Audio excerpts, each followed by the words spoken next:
Hello and welcome to Just One More Watch, and welcome to one of my favourite kind of videos, the review of a brand new watch from a brand new watch brand. It's always fascinating to see somebody's maiden effort when a company starts with a blank sheet of paper and can go in any direction and do anything they like.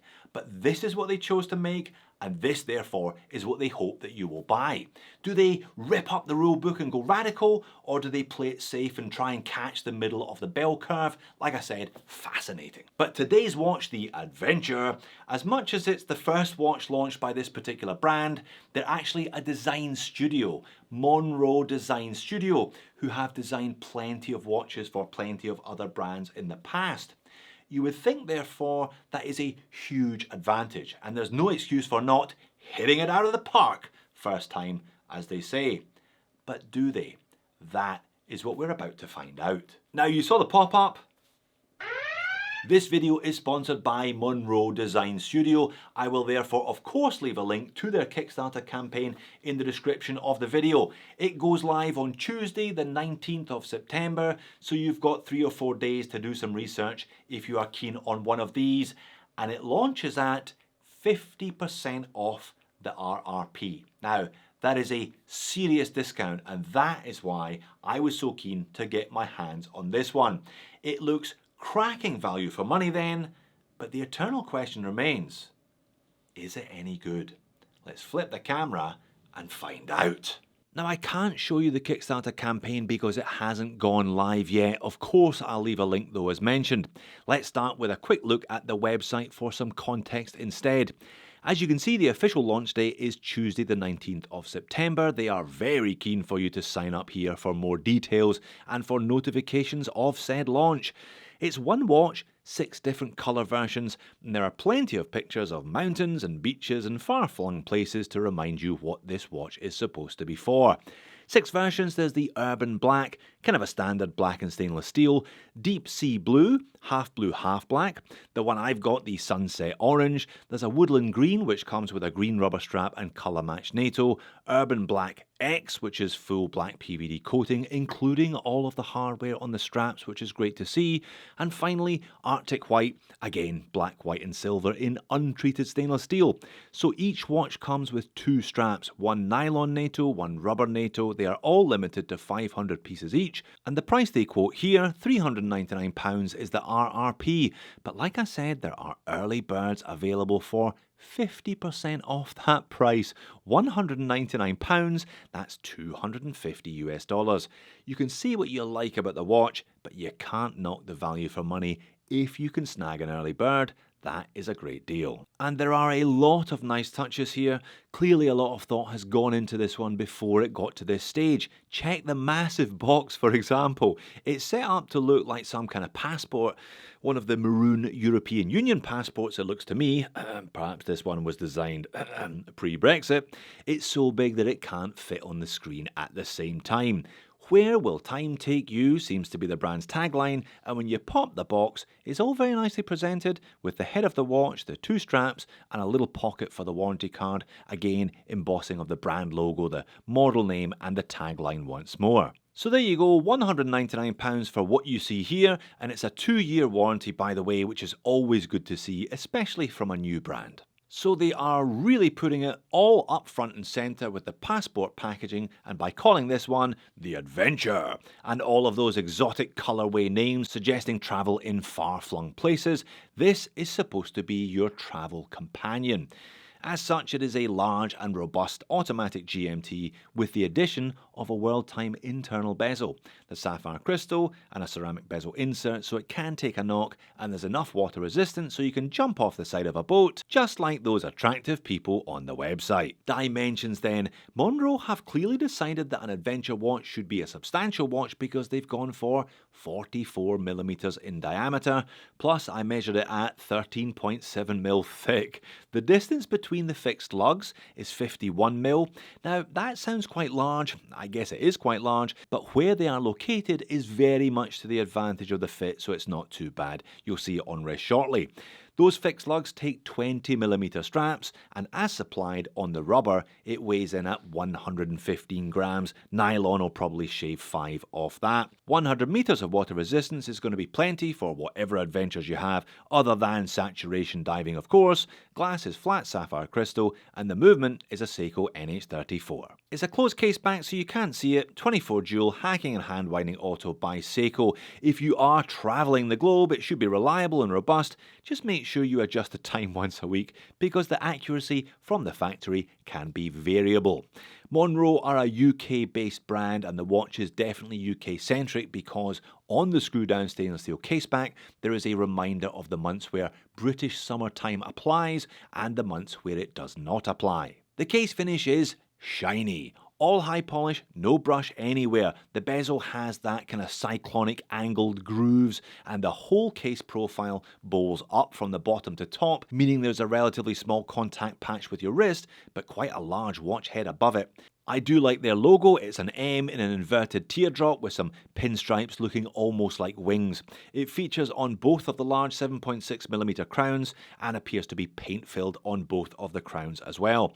The crowns also have those kind of cyclonic angled grooves like the bezel and offer a decent amount of grip. And the straps are good. The nylon NATO is relatively ordinary, but once again those pinstripes appear on the buckle, and the retainers have the brand and model name, Monroe Adventure, on them. Again, very nice touch considering the modest asking price, very modest asking price.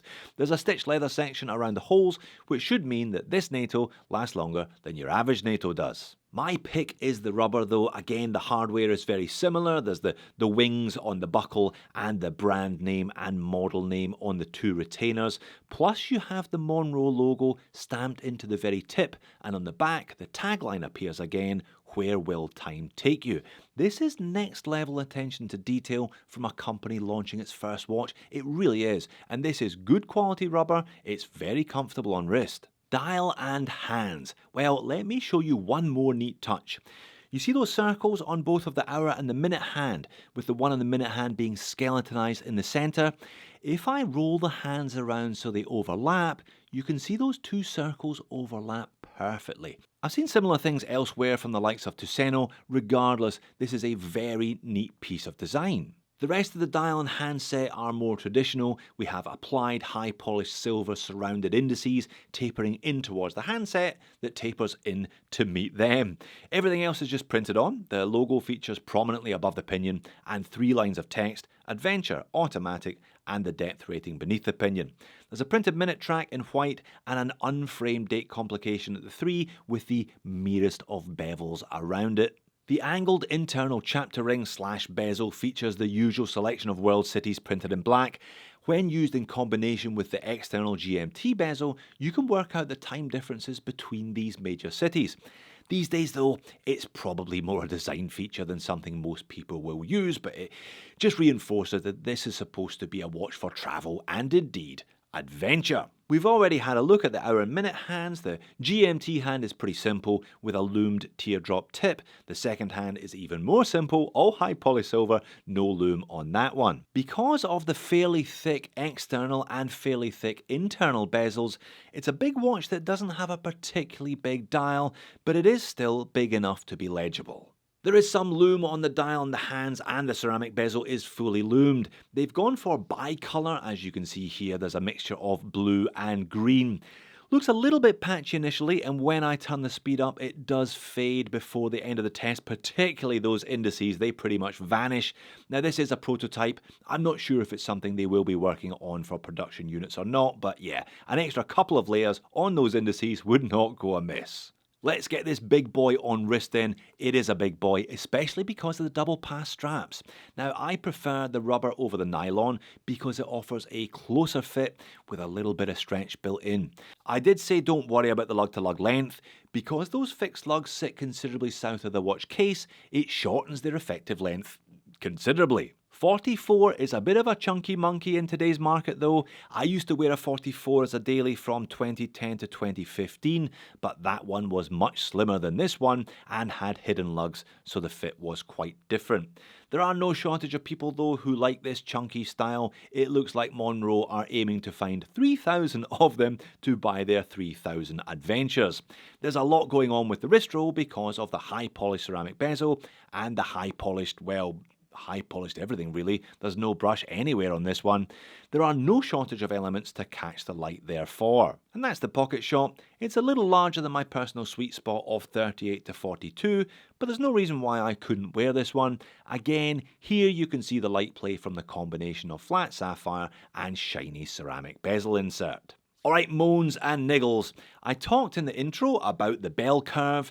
This watch is not near the middle of the bell curve. At 44mm it's larger than average. It has fixed lugs, so you are obliged to wear it on a single pass or a double pass strap of some kind, or perhaps you can find one of those Velcro surf straps or something, and it's thick. Just under 14 anyway, and then when you add a double pass strap like this rubber one, it puffs up to over 16mm. Now 115 grams is not enormously heavy, but you are going to have to wear this one fairly tight or it will bobble around on you, hence why I have been wearing it on the rubber.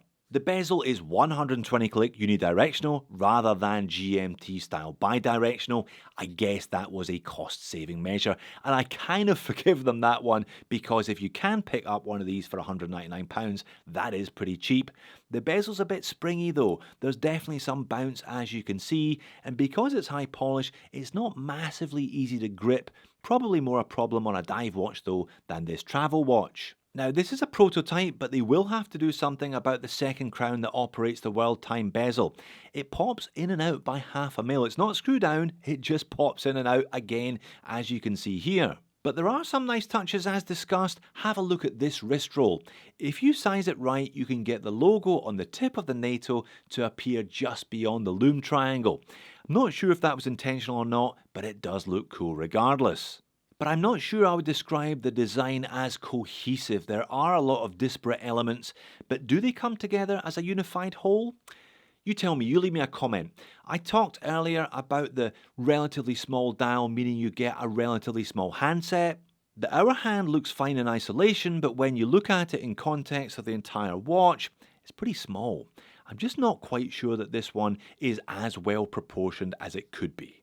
So not a moan and niggle free review then. The Monroe Design Adventure is rather specific in terms of size, in terms of thickness, and in terms of forcing you to wear it on NATO style straps, in terms of all the high polish, and as much as there are some nice design touches, it can look a bit awkward from some angles. But hey, if this one is speaking to you, if it's calling your name, make sure you sign up for the early birds. At 199 GBP, it's a bit of a bargain. At 399 GBP, perhaps not so much. So there you have it. You cannot argue with the value for money. 199 quid is a really good deal on this one if you like what you see. But do you like what you see? They clearly have taken some decisions that will narrow this one's appeal, but I wish them well. I hope they gain enough traction to work on more models in the future. If you've made it this far, I recommend checking out these other specific watches, one here and two down here. Thanks for making it all the way to the end of the video. I'll see you again in the next one.